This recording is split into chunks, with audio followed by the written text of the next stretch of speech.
오늘 우리는 한 남자의 이야기를 통해 우리 사회가 직면한 깊은 고민을 함께 나누고자 합니다. 평생을 성실하게 일해온 한 가장이 은퇴 후 마주한 현실, 그리고 단 한 번의 잘못된 선택이 그의 삶을 어떻게 송두리째 흔들었는지에 대한 가슴 아픈 기록입니다. 이야기는 단순히 한 개인의 실패담이 아니라 어쩌면 우리 모두의 아버지, 그리고 우리 자신의 미래가 될 수도 있는 이야기입니다. 이 이야기가 우리 사회에 꼭 필요한 공론을 만드는 데 기여할 수 있다고 생각하신다면 잠시 시간을 내어 구독과 좋아요를 눌러주십시오. 여러분의 작은 관심이 더 많은 분들에게 경각심을 주고 더 나은 사회적 안전망을 위한 의미 있는 대화를 시작하는 첫걸음이 될 것입니다. 제 이름은 정영만, 올해 64입니다. 저는 평생을 공기업에 몸담고 일하다 62세에 정년퇴직을 했습니다.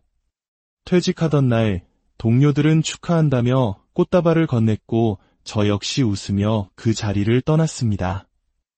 하지만 평생의 울타리였던 직장을 떠난다는 두려움에 마음 한구석은 무겁기만 했습니다. 얼마 지나지 않아 직장 의료보험이 해지되고 지역 의료보험으로 전환되었다는 안내문을 받았습니다. 그때 문득 깨달았습니다. 이제는 누구를 만나도 선뜻 내밀 명함 한 장 없구나. 그 생각과 함께 막연한 불안감이 저를 감싸기 시작했습니다. 그리고 바로 그 불안감이 제 남은 인생을 나락으로 떨어뜨릴 잘못된 판단의 시작이었습니다. 퇴직 당시 제 나이는 62세. 앞으로 고정 수입 없이 20년, 어쩌면 30년을 더 살아야 한다는 사실이 거대한 벽처럼 느껴졌습니다. 아내와 저에게는 국민연금 외에 이렇다 할 노후 대책이 없었기 때문입니다. 이러다간 몇 년 못 가서 평생 모은 퇴직금이 바닥날지도 모른다는 공포가 밀려왔습니다.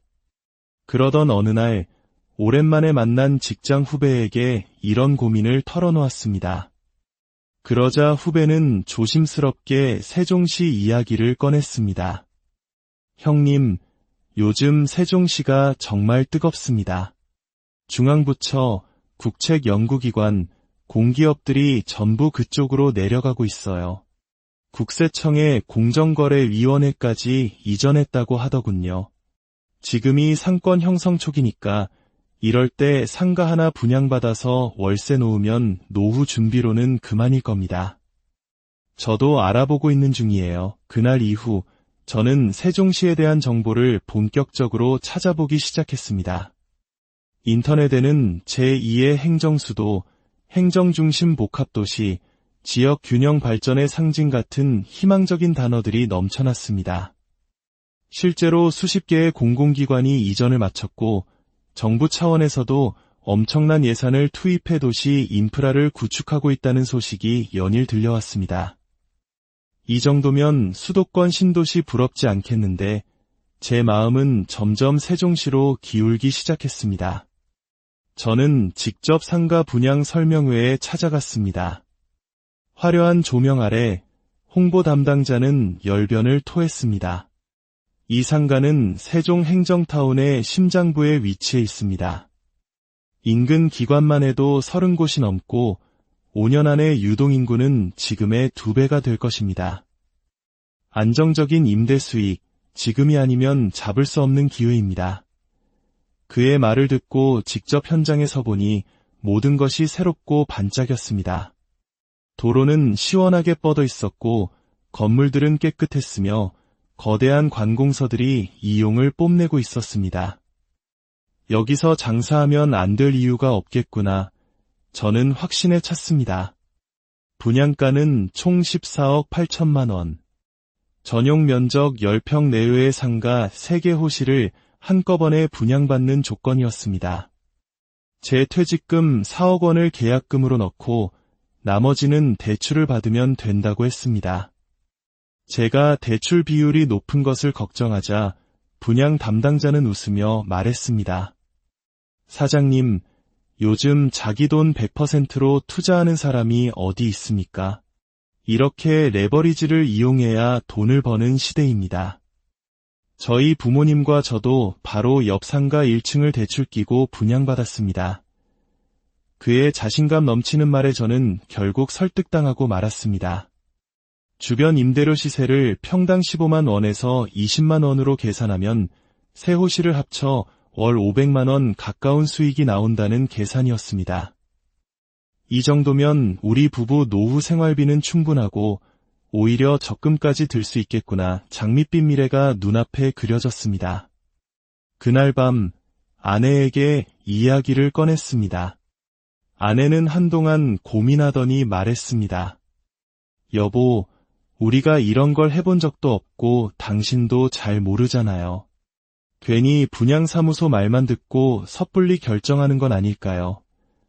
저는 자신있게 아내를 안심시켰습니다. 걱정 마. 내가 직접 두 눈으로 보고 왔어. 거긴 정말 괜찮아. 세종시는 국가가 정책적으로 키우는 도시니까 수요는 확실할 거야. 결국 고정 수입이 절실했던 아내도 마침내 동의했고 저는 상가 분양 계약서에 도장을 찍었습니다. 2022년 여름 마침내 제가 계약한 세종시 신축 상가가 준공됐습니다. 건물은 훌륭하게 지어졌고 제 상가들은 도로에서 바로 보이는 1층 대로변에 좋은 자리였습니다. 저는 부푼 마음을 안고 곧바로 부동산 중개업소에 임차인을 구해달라고 의뢰했습니다. 하지만 현실은 냉혹했습니다. 처음 몇 통의 문의 전화가 왔지만 상담만 하다가 끊기는 경우가 대부분이었습니다. 생각보다 위치가 외진데요. 주변에 아직 뭐가 너무 없네요. 이런 반응들이었습니다. 한 달, 두 달, 세 달이 지나도록 임차인은 나타나지 않았습니다. 이렇게 좋은 입지인데 왜 아무도 계약을 안 할까? 답답한 마음에 다시 상가 주변을 둘러보았습니다. 그리고 그제야 제 눈에 들어온 것들이 있었습니다. 제가 분양받은 건물은 물론 길 건너편 옆 블록까지 온통 임대, 급매, 공실이라는 현수막이 유령처럼 나붙어 있었습니다. 건물은 즐비하게 늘어서 있는데 거리를 걷는 사람이 보이지 않았습니다. 도시 전체가 텅 빈 느낌이었습니다. 저는 곧장 부동산 중개사무소를 다시 찾아가 물었습니다. 아니, 왜 이렇게 임대가 안 나가는 겁니까? 중개사 직원은 머뭇거리다 입을 열었습니다. 사장님, 솔직히 말씀드리면 요즘 여기 상가들 대부분이 공실입니다. 생각보다 유동 인구가 너무 없어요. 직장인들은 대부분 건물 안 구내식당을 이용하지 밖으로 잘 나오질 않습니다. 분양 설명회에서 들었던 말과는 전혀 다른 현실이었습니다. 유동 인구 1만 명, 기관 밀집 지역이라는 말들은 거짓이 아니었을지 모릅니다. 하지만 그 숫자가 실질적인 소비로 이어지지 않는다는 치명적인 함정이 있었던 겁니다. 한 중개소 직원은 조심스럽게 제안했습니다. 사장님, 시세가 많이 내려갔으니 임대료를 좀 낮추면 문의가 있을지도 모릅니다. 현재 시세는 평당 10만 원에서 12만 원 선. 제가 처음 예상했던 금액의 30% 가까이 폭락한 수준이었습니다. 하지만 어쩌겠습니까? 공실로 두는 동안에도 매달 수백만 원의 이자는 꼬박꼬박 빠져나가고 있었습니다. 저는 임대료를 대폭 낮췄고 마침내 작은 도시락 전문점을 하겠다는 분과 계약을 맺었습니다. 월세는 80만 원.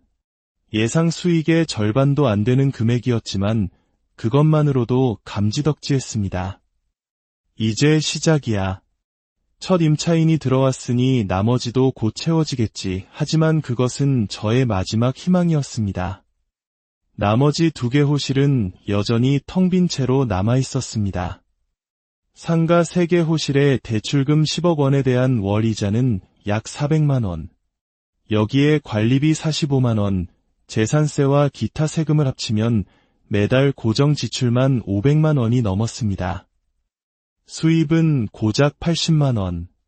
매달 420만 원이 넘는 적자가 발생했습니다. 퇴직금 통장에서 돈이 녹아내리는 소리가 들리는 듯했습니다.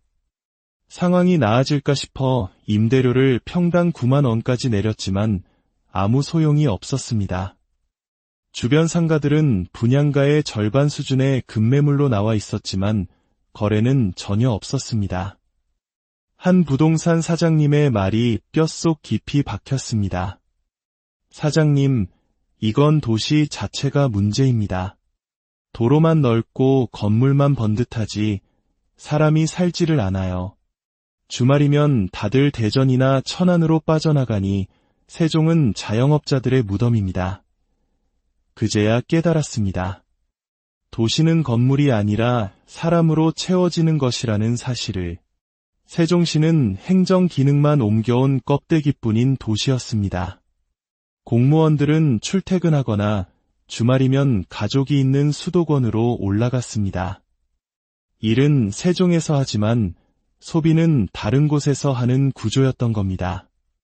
문화시설, 종합병원, 제대로 된 대중교통 인프라가 부족한 이 도시는 사람들을 머물게 할 매력이 없었습니다. 저는 정부의 계획을 맹신했습니다. 나라가 만드는 도시니 안전할 것이다.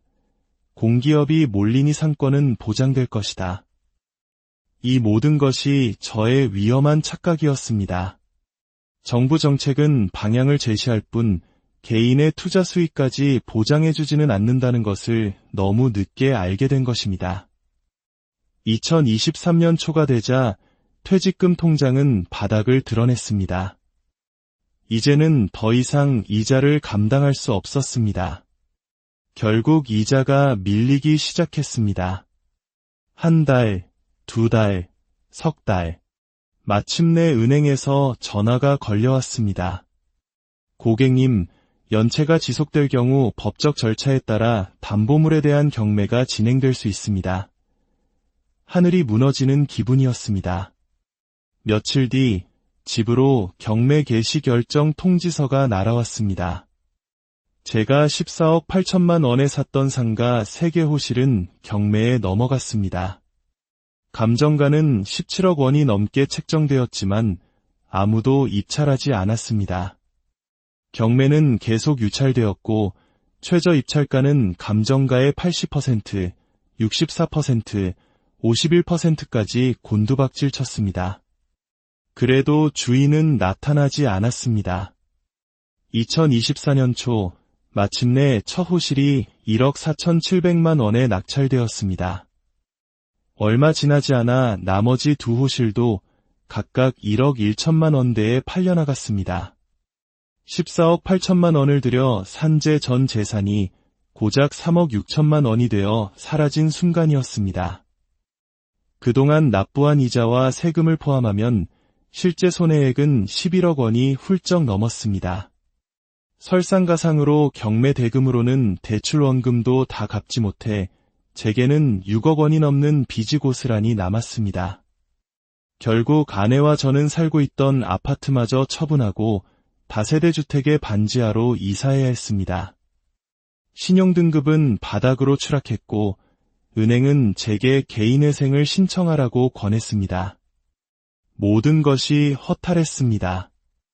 아무것도 하지 않았다면 최소한 잃지는 않았을 텐데 제가 감당하지도 못할 미래를 빚으로 당겨 쓰는 투자가 세상에서 가장 어리석은 투자라는 것을 전 재산을 잃고 나서야 절실히 깨달았습니다. 누군가는 저를 무모한 투자자라고 비난할지도 모릅니다. 하지만 저는 그저 퇴직 후 남은 20여 년을 안정적으로 살아가고 싶었을 뿐입니다. 빠듯한 연금만으로는 아이들 결혼자금, 언젠가 닥칠 병원비를 감당할 자신이 없었습니다. 저와 같은 시기 비슷한 이유로 상가를 분양받았다가 모든 것을 잃은 분들을 많이 만났습니다. 그들 모두 저처럼 평범한 가장이었고 성실하게 살아온 우리 시대의 아버지들이었습니다. 누구도 탐욕을 부린 것이 아니었습니다. 다만 노후를 준비하는 방법을 제대로 알지 못했을 뿐입니다. 지금 저는 하루 8시간 경비원으로 일하며 월 200만 원을 벌고 아내는 식당에서 6시간씩 서서 일하며 150만 원을 법니다. 두 사람이 버는 돈을 합쳐도 여전히 부족하지만 어떻게든 버텨내고 있습니다. 평균 수명 85세 시대.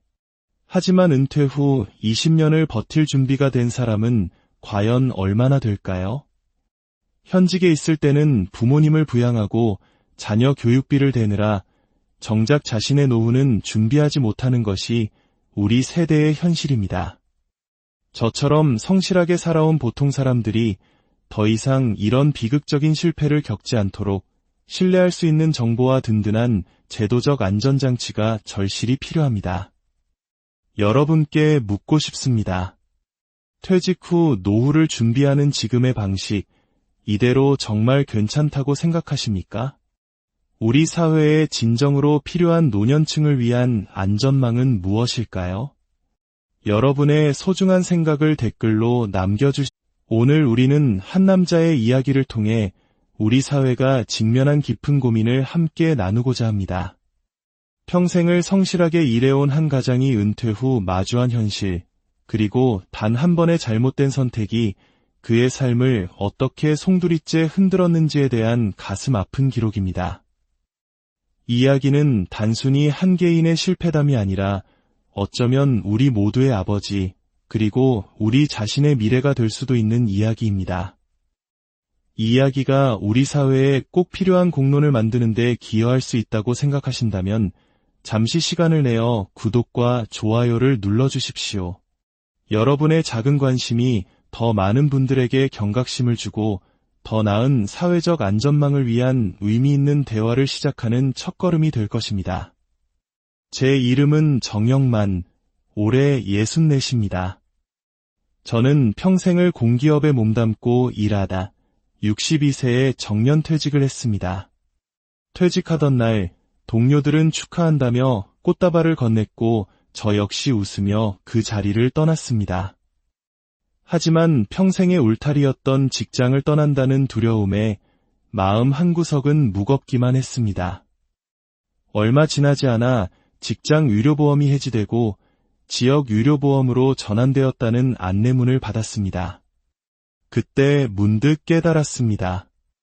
이제는 누구를 만나도 선뜻 내밀 명함 한 장 없구나.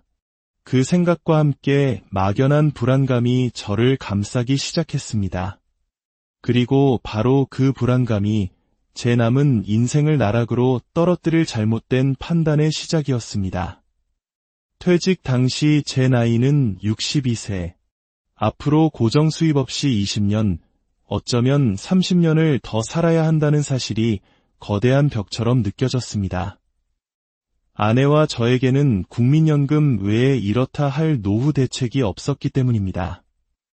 이러다간 몇 년 못 가서 평생 모은 퇴직금이 바닥날지도 모른다는 공포가 밀려왔습니다. 그러던 어느 날 오랜만에 만난 직장 후배에게 이런 고민을 털어놓았습니다. 그러자 후배는 조심스럽게 세종시 이야기를 꺼냈습니다. 형님, 요즘 세종시가 정말 뜨겁습니다. 중앙부처, 국책연구기관, 공기업들이 전부 그쪽으로 내려가고 있어요. 국세청에 공정거래위원회까지 이전했다고 하더군요. 지금이 상권 형성 초기니까 이럴 때 상가 하나 분양받아서 월세 놓으면 노후 준비로는 그만일 겁니다. 저도 알아보고 있는 중이에요. 그날 이후 저는 세종시에 대한 정보를 본격적으로 찾아보기 시작했습니다. 인터넷에는 제2의 행정수도, 행정중심 복합도시, 지역균형 발전의 상징 같은 희망적인 단어들이 넘쳐났습니다. 실제로 수십 개의 공공기관이 이전을 마쳤고 정부 차원에서도 엄청난 예산을 투입해 도시 인프라를 구축하고 있다는 소식이 연일 들려왔습니다. 이 정도면 수도권 신도시 부럽지 않겠는데 제 마음은 점점 세종시로 기울기 시작했습니다. 저는 직접 상가 분양 설명회에 찾아갔습니다. 화려한 조명 아래 홍보 담당자는 열변을 토했습니다. 이 상가는 세종 행정타운의 심장부에 위치해 있습니다. 인근 기관만 해도 30곳이 넘고 5년 안에 유동인구는 지금의 2배가 될 것입니다. 안정적인 임대 수익, 지금이 아니면 잡을 수 없는 기회입니다. 그의 말을 듣고 직접 현장에 서보니 모든 것이 새롭고 반짝였습니다. 도로는 시원하게 뻗어 있었고 건물들은 깨끗했으며 거대한 관공서들이 이용을 뽐내고 있었습니다. 여기서 장사하면 안 될 이유가 없겠구나. 저는 확신에 찼습니다. 분양가는 총 14억 8천만 원. 전용 면적 10평 내외의 상가 3개 호실을 한꺼번에 분양받는 조건이었습니다. 제 퇴직금 4억 원을 계약금으로 넣고 나머지는 대출을 받으면 된다고 했습니다. 제가 대출 비율이 높은 것을 걱정하자 분양 담당자는 웃으며 말했습니다. 사장님, 요즘 자기 돈 100%로 투자하는 사람이 어디 있습니까? 이렇게 레버리지를 이용해야 돈을 버는 시대입니다. 저희 부모님과 저도 바로 옆 상가 1층을 대출 끼고 분양받았습니다. 그의 자신감 넘치는 말에 저는 결국 설득당하고 말았습니다. 주변 임대료 시세를 평당 15만 원에서 20만 원으로 계산하면 세 호실을 합쳐 월 500만 원 가까운 수익이 나온다는 계산이었습니다. 이 정도면 우리 부부 노후 생활비는 충분하고 오히려 적금까지 들 수 있겠구나. 장밋빛 미래가 눈앞에 그려졌습니다. 그날 밤 아내에게 이야기를 꺼냈습니다. 아내는 한동안 고민하더니 말했습니다. 여보, 우리가 이런 걸 해본 적도 없고 당신도 잘 모르잖아요. 괜히 분양사무소 말만 듣고 섣불리 결정하는 건 아닐까요? 저는 자신 있게 아내를 안심시켰습니다. 걱정 마. 내가 직접 두 눈으로 보고 왔어. 거긴 정말 괜찮아. 세종시는 국가가 정책적으로 키우는 도시니까 수요는 확실할 거야. 결국 고정 수입이 절실했던 아내도 마침내 동의했고 저는 상가 분양 계약서에 도장을 찍었습니다. 2022년 여름 마침내 제가 계약한 세종시 신축 상가가 준공됐습니다. 건물은 훌륭하게 지어졌고 제 상가들은 도로에서 바로 보이는 1층 대로변에 좋은 자리였습니다. 저는 부푼 마음을 안고 곧바로 부동산 중개업소에 임차인을 구해달라고 의뢰했습니다. 하지만 현실은 냉혹했습니다. 처음 몇 통의 문의 전화가 왔지만 상담만 하다가 끊기는 경우가 대부분이었습니다. 생각보다 위치가 외진데요. 주변에 아직 뭐가 너무 없네요. 이런 반응들이었습니다. 한 달, 2달, 3달이 지나도록 임차인은 나타나지 않았습니다. 이렇게 좋은 입지인데 왜 아무도 계약을 안 할까? 답답한 마음에 다시 상가 주변을 둘러보았습니다. 그리고 그제야 제 눈에 들어온 것들이 있었습니다. 제가 분양받은 건물은 물론 길 건너편 옆 블록까지 온통 임대, 급매, 공실이라는 현수막이 유령처럼 나붙어 있었습니다. 건물은 즐비하게 늘어서 있는데 거리를 걷는 사람이 보이지 않았습니다. 도시 전체가 텅 빈 느낌이었습니다. 저는 곧장 부동산 중개사무소를 다시 찾아가 물었습니다. 아니, 왜 이렇게 임대가 안 나가는 겁니까? 중개사 직원은 머뭇거리다 입을 열었습니다. 사장님, 솔직히 말씀드리면 요즘 여기 상가들 대부분이 공실입니다.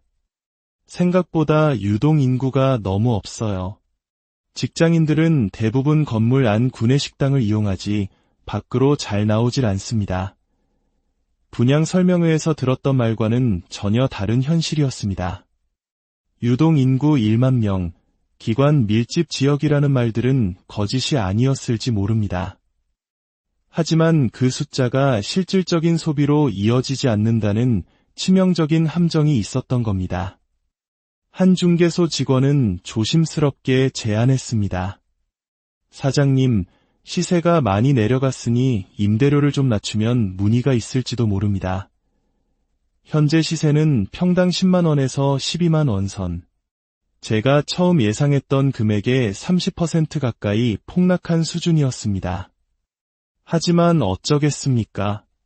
공실로 두는 동안에도 매달 수백만 원의 이자는 꼬박꼬박 빠져나가고 있었습니다.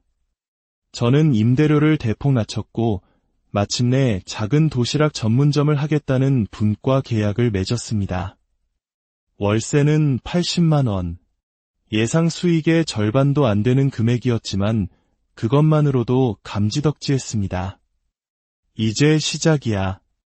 첫 임차인이 들어왔으니 나머지도 곧 채워지겠지. 하지만 그것은 저의 마지막 희망이었습니다. 나머지 2개 호실은 여전히 텅 빈 채로 남아 있었습니다. 상가 3개 호실의 대출금 10억 원에 대한 월 이자는 약 400만 원. 여기에 관리비 45만 원, 재산세와 기타 세금을 합치면 매달 고정 지출만 500만 원이 넘었습니다. 수입은 고작 80만 원. 매달 420만 원이 넘는 적자가 발생했습니다. 퇴직금 통장에서 돈이 녹아내리는 소리가 들리는 듯했습니다. 상황이 나아질까 싶어 임대료를 평당 9만 원까지 내렸지만 아무 소용이 없었습니다. 주변 상가들은 분양가의 절반 수준의 급매물로 나와 있었지만 거래는 전혀 없었습니다. 한 부동산 사장님의 말이 뼛속 깊이 박혔습니다. 사장님, 이건 도시 자체가 문제입니다. 도로만 넓고 건물만 번듯하지 사람이 살지를 않아요. 주말이면 다들 대전이나 천안으로 빠져나가니 세종은 자영업자들의 무덤입니다. 그제야 깨달았습니다. 도시는 건물이 아니라 사람으로 채워지는 것이라는 사실을. 세종시는 행정 기능만 옮겨온 껍데기뿐인 도시였습니다. 공무원들은 출퇴근하거나 주말이면 가족이 있는 수도권으로 올라갔습니다. 일은 세종에서 하지만 소비는 다른 곳에서 하는 구조였던 겁니다. 문화시설, 종합병원, 제대로 된 대중교통 인프라가 부족한 이 도시는 사람들을 머물게 할 매력이 없었습니다. 저는 정부의 계획을 맹신했습니다. 나라가 만드는 도시니 안전할 것이다. 공기업이 몰리니 상권은 보장될 것이다. 이 모든 것이 저의 위험한 착각이었습니다. 정부 정책은 방향을 제시할 뿐 개인의 투자 수익까지 보장해주지는 않는다는 것을 너무 늦게 알게 된 것입니다. 2023년 초가 되자 퇴직금 통장은 바닥을 드러냈습니다. 이제는 더 이상 이자를 감당할 수 없었습니다. 결국 이자가 밀리기 시작했습니다. 1달, 2달, 석 달. 마침내 은행에서 전화가 걸려왔습니다. 고객님, 연체가 지속될 경우 법적 절차에 따라 담보물에 대한 경매가 진행될 수 있습니다. 하늘이 무너지는 기분이었습니다. 며칠 뒤 집으로 경매 개시 결정 통지서가 날아왔습니다. 제가 14억 8천만 원에 샀던 상가 3개 호실은 경매에 넘어갔습니다. 감정가는 17억 원이 넘게 책정되었지만 아무도 입찰하지 않았습니다. 경매는 계속 유찰되었고 최저 입찰가는 감정가의 80%, 64%, 51%까지 곤두박질 쳤습니다. 그래도 주인은 나타나지 않았습니다. 2024년 초 마침내 첫 호실이 1억 4,700만 원에 낙찰되었습니다. 얼마 지나지 않아 나머지 2 호실도 각각 1억 1천만 원대에 팔려나갔습니다. 14억 8천만 원을 들여 산재 전 재산이 고작 3억 6천만 원이 되어 사라진 순간이었습니다. 그동안 납부한 이자와 세금을 포함하면 실제 손해액은 11억 원이 훌쩍 넘었습니다. 설상가상으로 경매 대금으로는 대출 원금도 다 갚지 못해 제게는 6억 원이 넘는 빚이 고스란히 남았습니다. 결국 아내와 저는 살고 있던 아파트마저 처분하고 다세대 주택의 반지하로 이사해야 했습니다. 신용등급은 바닥으로 추락했고 은행은 제게 개인회생을 신청하라고 권했습니다. 모든 것이 허탈했습니다. 아무것도 하지 않았다면 최소한 잃지는 않았을 텐데, 제가 감당하지도 못할 미래를 빚으로 당겨 쓰는 투자가 세상에서 가장 어리석은 투자라는 것을 전 재산을 잃고 나서야 절실히 깨달았습니다. 누군가는 저를 무모한 투자자라고 비난할지도 모릅니다. 하지만 저는 그저 퇴직 후 남은 20여 년을 안정적으로 살아가고 싶었을 뿐입니다. 빠듯한 연금만으로는 아이들 결혼 자금, 언젠가 닥칠 병원비를 감당할 자신이 없었습니다. 저와 같은 시기, 비슷한 이유로 상가를 분양받았다가 모든 것을 잃은 분들을 많이 만났습니다. 그들 모두 저처럼 평범한 가장이었고 성실하게 살아온 우리 시대의 아버지들이었습니다. 누구도 탐욕을 부린 것이 아니었습니다. 다만 노후를 준비하는 방법을 제대로 알지 못했을 뿐입니다. 지금 저는 하루 8시간 경비원으로 일하며 월 200만 원을 벌고 아내는 식당에서 6시간씩 서서 일하며 150만 원을 법니다. 두 사람이 버는 돈을 합쳐도 여전히 부족하지만 어떻게든 버텨내고 있습니다. 평균 수명 85세 시대. 하지만 은퇴 후 20년을 버틸 준비가 된 사람은 과연 얼마나 될까요? 현직에 있을 때는 부모님을 부양하고 자녀 교육비를 대느라 정작 자신의 노후는 준비하지 못하는 것이 우리 세대의 현실입니다. 저처럼 성실하게 살아온 보통 사람들이 더 이상 이런 비극적인 실패를 겪지 않도록 신뢰할 수 있는 정보와 든든한 제도적 안전장치가 절실히 필요합니다. 여러분께 묻고 싶습니다.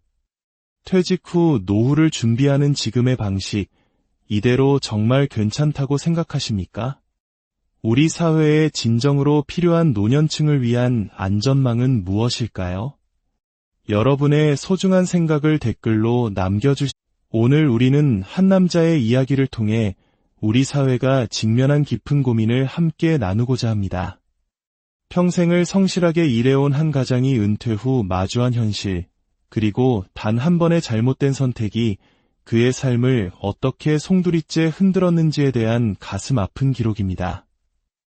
이야기는 단순히 한 개인의 실패담이 아니라 어쩌면 우리 모두의 아버지, 그리고 우리 자신의 미래가 될 수도 있는 이야기입니다.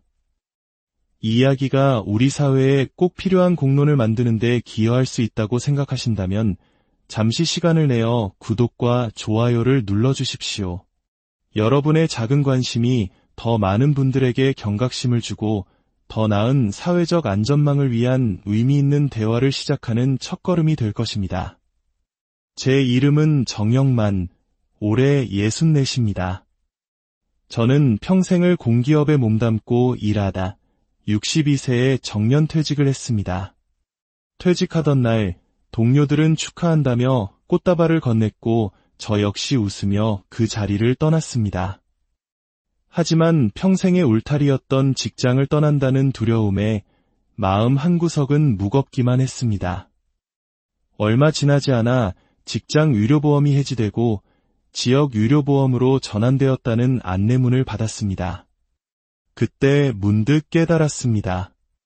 이제는 누구를 만나도 선뜻 내밀 명함 한 장 없구나. 그 생각과 함께 막연한 불안감이 저를 감싸기 시작했습니다. 그리고 바로 그 불안감이 제 남은 인생을 나락으로 떨어뜨릴 잘못된 판단의 시작이었습니다. 퇴직 당시 제 나이는 62세.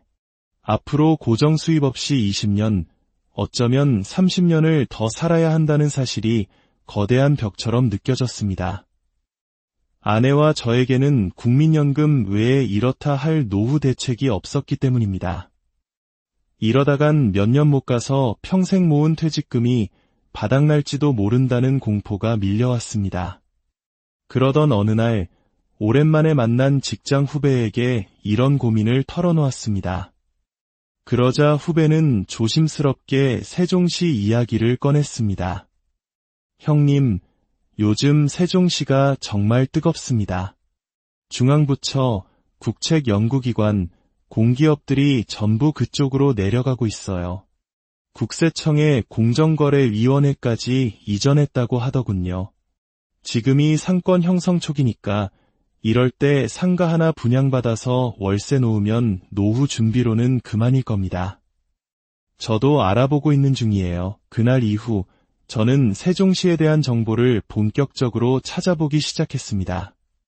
인터넷에는 제2의 행정수도, 행정중심 복합도시, 지역균형 발전의 상징 같은 희망적인 단어들이 넘쳐났습니다. 실제로 수십 개의 공공기관이 이전을 마쳤고 정부 차원에서도 엄청난 예산을 투입해 도시 인프라를 구축하고 있다는 소식이 연일 들려왔습니다. 이 정도면 수도권 신도시 부럽지 않겠는데 제 마음은 점점 세종시로 기울기 시작했습니다. 저는 직접 상가 분양 설명회에 찾아갔습니다. 화려한 조명 아래 홍보 담당자는 열변을 토했습니다. 이 상가는 세종 행정타운의 심장부에 위치해 있습니다. 인근 기관만 해도 30곳이 넘고 5년 안에 유동인구는 지금의 2배가 될 것입니다. 안정적인 임대 수익, 지금이 아니면 잡을 수 없는 기회입니다. 그의 말을 듣고 직접 현장에 서보니 모든 것이 새롭고 반짝였습니다. 도로는 시원하게 뻗어 있었고 건물들은 깨끗했으며 거대한 관공서들이 이용을 뽐내고 있었습니다. 여기서 장사하면 안 될 이유가 없겠구나. 저는 확신에 찼습니다. 분양가는 총 14억 8천만 원. 전용 면적 10평 내외의 상가 3개 호실을 한꺼번에 분양받는 조건이었습니다. 제 퇴직금 4억 원을 계약금으로 넣고 나머지는 대출을 받으면 된다고 했습니다.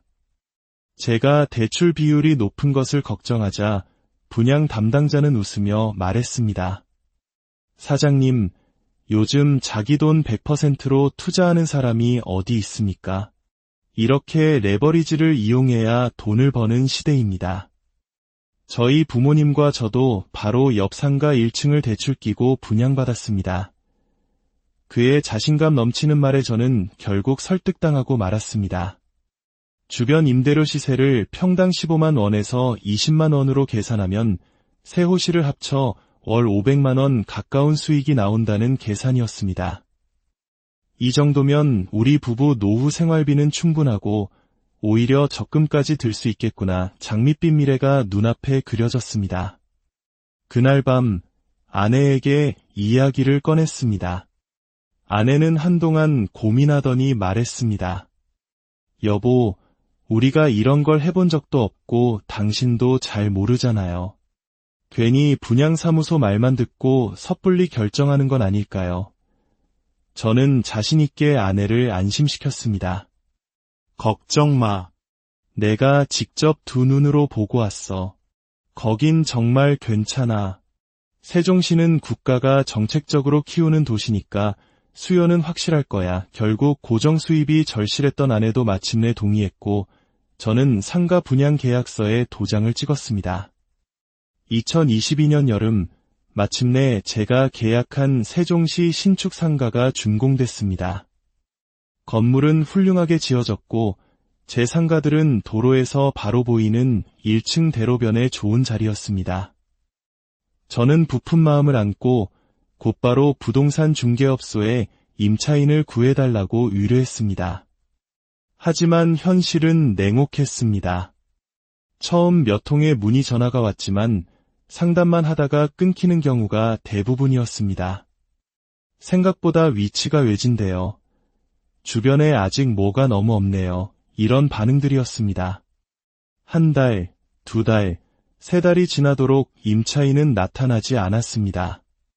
이렇게 좋은 입지인데 왜 아무도 계약을 안 할까? 답답한 마음에 다시 상가 주변을 둘러보았습니다. 그리고 그제야 제 눈에 들어온 것들이 있었습니다. 제가 분양받은 건물은 물론 길 건너편 옆 블록까지 온통 임대, 급매, 공실이라는 현수막이 유령처럼 나붙어 있었습니다.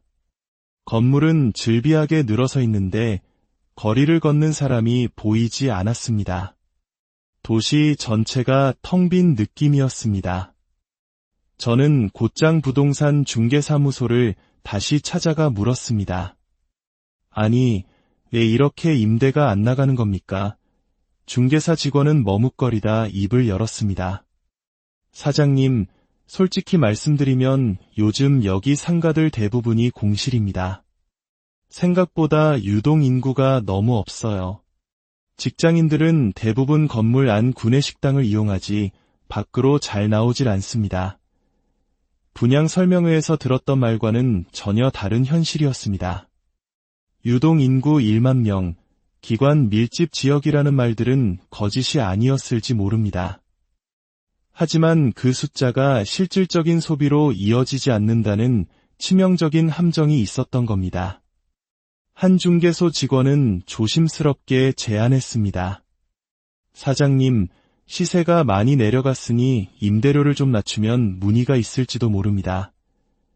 현재 시세는 평당 10만 원에서 12만 원 선. 제가 처음 예상했던 금액의 30% 가까이 폭락한 수준이었습니다. 하지만 어쩌겠습니까? 공실로 두는 동안에도 매달 수백만 원의 이자는 꼬박꼬박 빠져나가고 있었습니다. 저는 임대료를 대폭 낮췄고 마침내 작은 도시락 전문점을 하겠다는 분과 계약을 맺었습니다. 월세는 80만 원.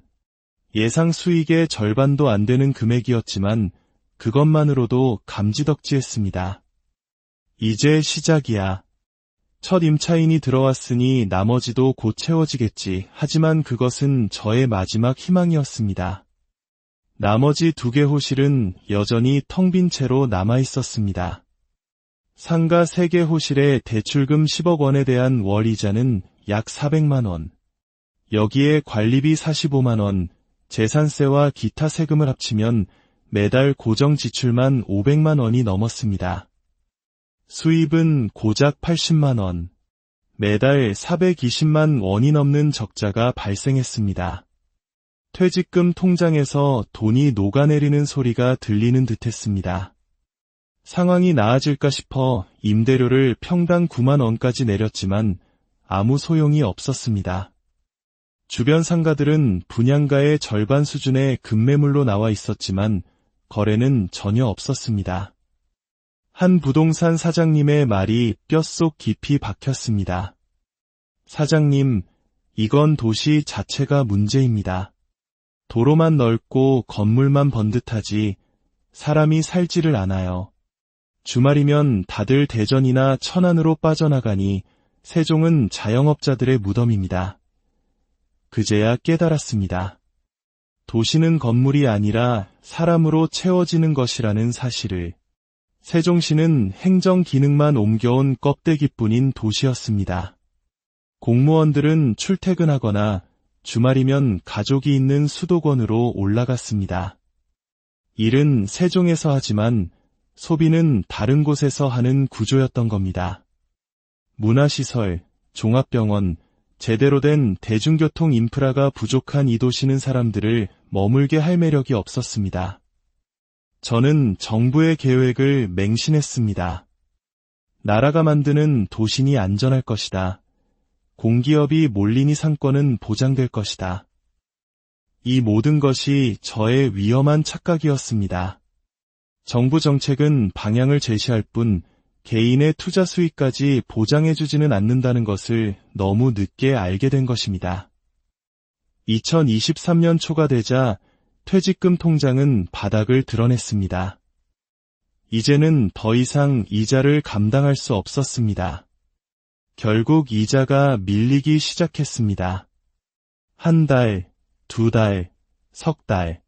마침내 은행에서 전화가 걸려왔습니다. 고객님, 연체가 지속될 경우 법적 절차에 따라 담보물에 대한 경매가 진행될 수 있습니다.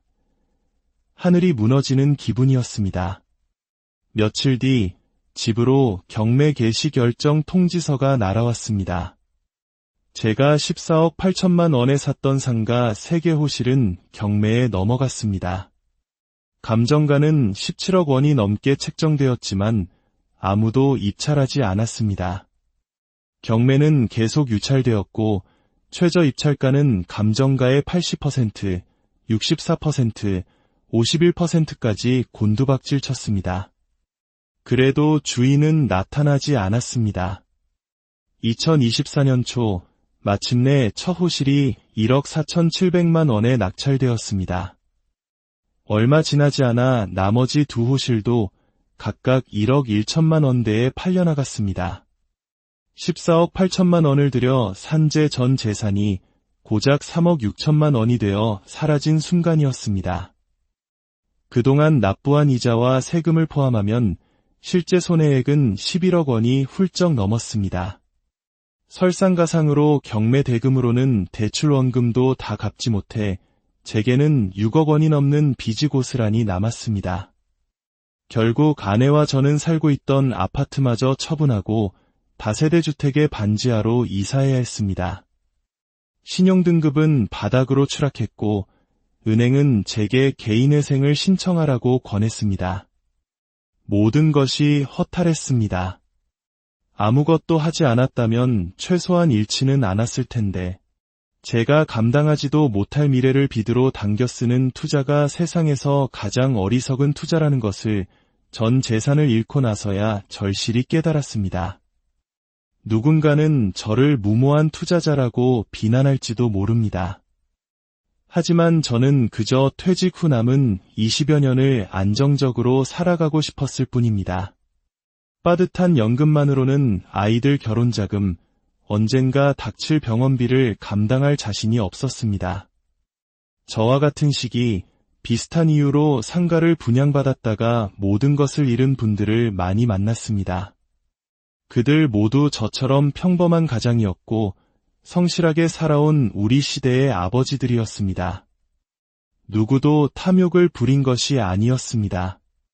다만 노후를 준비하는 방법을 제대로 알지 못했을 뿐입니다.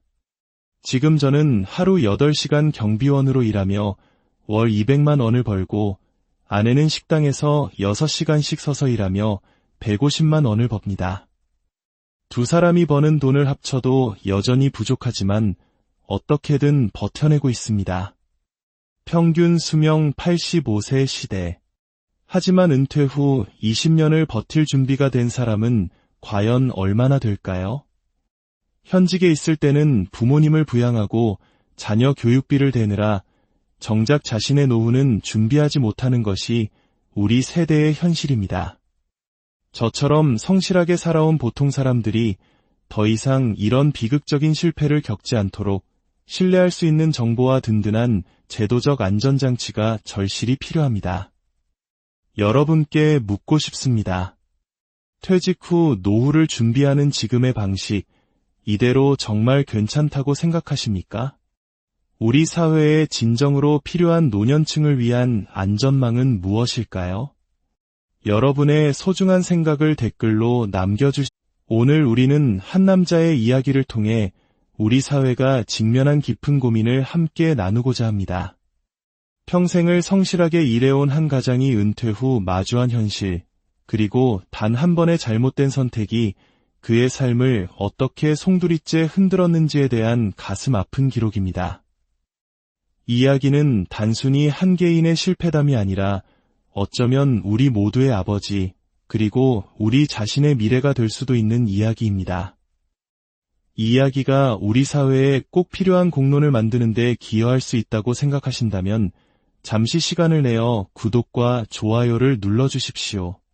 여러분의 작은 관심이 더 많은 분들에게 경각심을 주고 더 나은 사회적 안전망을 위한 의미 있는 대화를 시작하는 첫걸음이 될 것입니다. 제 이름은 정영만, 올해 64입니다. 저는 평생을 공기업에 몸담고 일하다 62세에 정년퇴직을 했습니다. 퇴직하던 날 동료들은 축하한다며 꽃다발을 건넸고 저 역시 웃으며 그 자리를 떠났습니다. 하지만 평생의 울타리였던 직장을 떠난다는 두려움에 마음 한구석은 무겁기만 했습니다. 얼마 지나지 않아 직장 의료보험이 해지되고 지역 의료보험으로 전환되었다는 안내문을 받았습니다. 그때 문득 깨달았습니다. 이제는 누구를 만나도 선뜻 내밀 명함 한 장 없구나. 그 생각과 함께 막연한 불안감이 저를 감싸기 시작했습니다.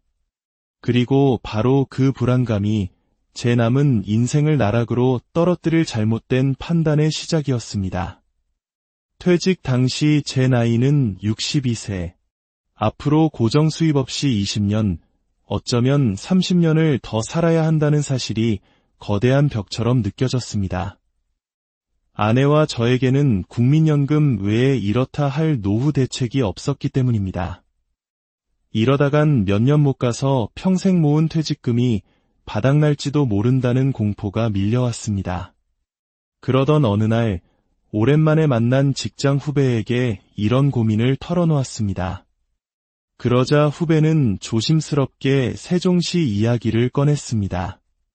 형님, 요즘 세종시가 정말 뜨겁습니다. 중앙부처, 국책연구기관, 공기업들이 전부 그쪽으로 내려가고 있어요. 국세청에 공정거래위원회까지 이전했다고 하더군요. 지금이 상권 형성 초기니까 이럴 때 상가 하나 분양받아서 월세 놓으면 노후 준비로는 그만일 겁니다. 저도 알아보고 있는 중이에요. 그날 이후 저는 세종시에 대한 정보를 본격적으로 찾아보기 시작했습니다. 인터넷에는 제2의 행정수도, 행정중심 복합도시, 지역균형 발전의 상징 같은 희망적인 단어들이 넘쳐났습니다. 실제로 수십 개의 공공기관이 이전을 마쳤고 정부 차원에서도 엄청난 예산을 투입해 도시 인프라를 구축하고 있다는 소식이 연일 들려왔습니다. 이 정도면 수도권 신도시 부럽지 않겠는데 제 마음은 점점 세종시로 기울기 시작했습니다. 저는 직접 상가 분양 설명회에 찾아갔습니다.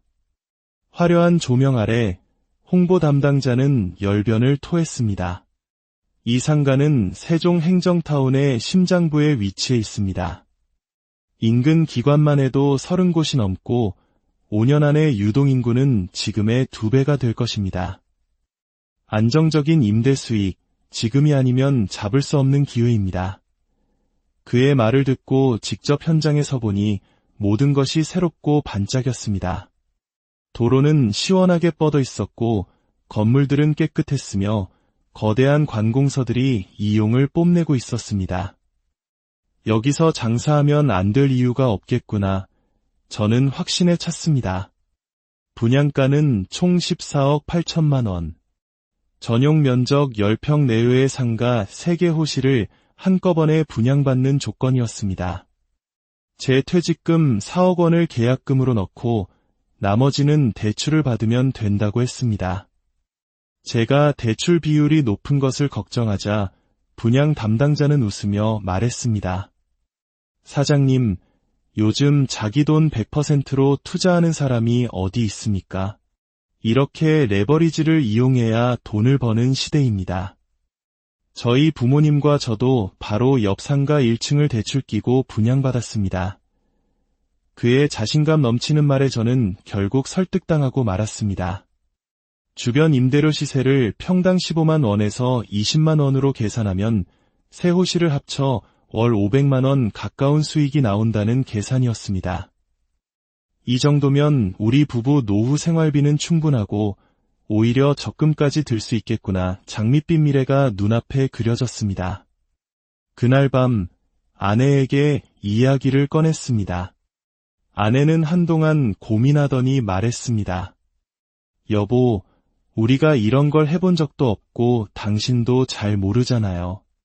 괜히 분양사무소 말만 듣고 섣불리 결정하는 건 아닐까요? 저는 자신 있게 아내를 안심시켰습니다. 걱정 마. 내가 직접 두 눈으로 보고 왔어. 거긴 정말 괜찮아. 세종시는 국가가 정책적으로 키우는 도시니까 수요는 확실할 거야. 결국 고정 수입이 절실했던 아내도 마침내 동의했고 저는 상가 분양 계약서에 도장을 찍었습니다. 2022년 여름 마침내 제가 계약한 세종시 신축 상가가 준공됐습니다. 건물은 훌륭하게 지어졌고 제 상가들은 도로에서 바로 보이는 1층 대로변에 좋은 자리였습니다. 저는 부푼 마음을 안고 곧바로 부동산 중개업소에 임차인을 구해달라고 의뢰했습니다. 하지만 현실은 냉혹했습니다. 처음 몇 통의 문의 전화가 왔지만 상담만 하다가 끊기는 경우가 대부분이었습니다. 생각보다 위치가 외진데요. 주변에 아직 뭐가 너무 없네요. 이런 반응들이었습니다. 한 달, 두 달, 세 달이 지나도록 임차인은 나타나지 않았습니다. 이렇게 좋은 입지인데 왜 아무도 계약을 안 할까? 답답한 마음에 다시 상가 주변을 둘러보았습니다. 그리고 그제야 제 눈에 들어온 것들이 있었습니다.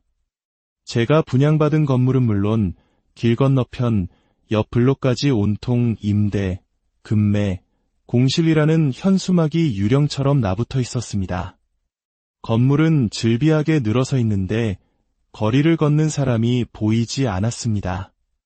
도시 전체가 텅 빈 느낌이었습니다.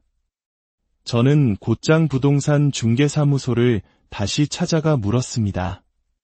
아니, 왜 이렇게 임대가 안 나가는 겁니까? 중개사 직원은 머뭇거리다 입을 열었습니다. 사장님, 솔직히 말씀드리면 요즘 여기 상가들 대부분이 공실입니다. 생각보다 유동 인구가 너무 없어요. 직장인들은 대부분 건물 안 구내식당을 이용하지 밖으로 잘 나오질 않습니다. 분양 설명회에서 들었던 말과는 전혀 다른 현실이었습니다. 유동 인구 1만 명, 기관 밀집 지역이라는 말들은 거짓이 아니었을지 모릅니다. 하지만 그 숫자가 실질적인 소비로 이어지지 않는다는 치명적인 함정이 있었던 겁니다. 한 중개소 직원은 조심스럽게 제안했습니다. 사장님, 시세가 많이 내려갔으니 임대료를 좀 낮추면 문의가 있을지도 모릅니다. 현재 시세는 평당 10만 원에서 12만 원 선. 제가 처음 예상했던 금액의 30% 가까이 폭락한 수준이었습니다. 하지만 어쩌겠습니까? 공실로 두는 동안에도 매달 수백만 원의 이자는 꼬박꼬박 빠져나가고 있었습니다. 저는 임대료를 대폭 낮췄고 마침내 작은 도시락 전문점을 하겠다는 분과 계약을 맺었습니다. 월세는 80만 원. 예상 수익의 절반도 안 되는 금액이었지만 그것만으로도 감지덕지했습니다. 이제 시작이야. 첫 임차인이 들어왔으니 나머지도 곧 채워지겠지. 하지만 그것은 저의 마지막 희망이었습니다. 나머지 2개 호실은 여전히 텅 빈 채로 남아있었습니다. 상가 3개 호실의 대출금 10억 원에 대한 월 이자는 약 400만 원. 여기에 관리비 45만 원, 재산세와 기타 세금을 합치면 매달 고정 지출만 500만 원이 넘었습니다. 수입은 고작 80만 원. 매달 420만 원이 넘는 적자가 발생했습니다. 퇴직금 통장에서 돈이 녹아내리는 소리가 들리는 듯했습니다. 상황이 나아질까 싶어 임대료를 평당 9만 원까지 내렸지만 아무 소용이 없었습니다. 주변 상가들은 분양가의 절반 수준의 급매물로 나와 있었지만 거래는 전혀 없었습니다. 한 부동산 사장님의 말이 뼛속 깊이 박혔습니다. 사장님, 이건 도시 자체가 문제입니다. 도로만 넓고 건물만 번듯하지 사람이 살지를 않아요. 주말이면 다들 대전이나 천안으로 빠져나가니 세종은 자영업자들의 무덤입니다. 그제야 깨달았습니다. 도시는 건물이 아니라 사람으로 채워지는 것이라는 사실을. 세종시는 행정 기능만 옮겨온 껍데기뿐인 도시였습니다. 공무원들은 출퇴근하거나 주말이면 가족이 있는 수도권으로 올라갔습니다. 일은 세종에서 하지만 소비는 다른 곳에서 하는 구조였던 겁니다. 문화시설, 종합병원, 제대로 된 대중교통 인프라가 부족한 이 도시는 사람들을 머물게 할 매력이 없었습니다. 저는 정부의 계획을 맹신했습니다. 나라가 만드는 도시니 안전할 것이다. 공기업이 몰리니 상권은 보장될 것이다. 이 모든 것이 저의 위험한 착각이었습니다. 정부 정책은 방향을 제시할 뿐 개인의 투자 수익까지 보장해주지는 않는다는 것을 너무 늦게 알게 된 것입니다. 2023년 초가 되자 퇴직금 통장은 바닥을 드러냈습니다. 이제는 더 이상 이자를 감당할 수 없었습니다. 결국 이자가 밀리기 시작